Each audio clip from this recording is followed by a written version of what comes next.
আল্লাহ নিজের হাতে রমজান সাজাইছেন। আল্লাহ বলে, বান্দা শোনো আমি রমজানকে কেমনে সাজাইলাম। 1, পুরা মাস রোজা। 2, প্রতিদিন ইফতার। 3, প্রতিদিন সাহারি। 4, প্রতিদিন 20 রাকাত তারাবি। 5, শেষ দশকে এতেকাফ। 6, শেষ দশকের বেজর রাত্রিতে শবে কদর। এরপরে 7, একটা নফল একটা ফরজের সমান। 8, একটা ফরজ 70টা ফরজের সমান। 9, প্রথম দশক রহমত।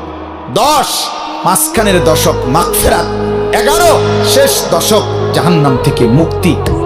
আল্লাহ বলেন, জান্নাতের দরজা খুলে দিলাম, জাহান্নামের দরজা বন্ধ করে দিলাম, সমস্ত শয়তানগুলোকে শেকলে বন্দী করে দিলাম, চারিদিক দিয়া গোলাইয়া সব গুছাইয়া বান্দা রাস্তা কেবল একটাই খোলা, দরজা কেবল একটাই খোলা।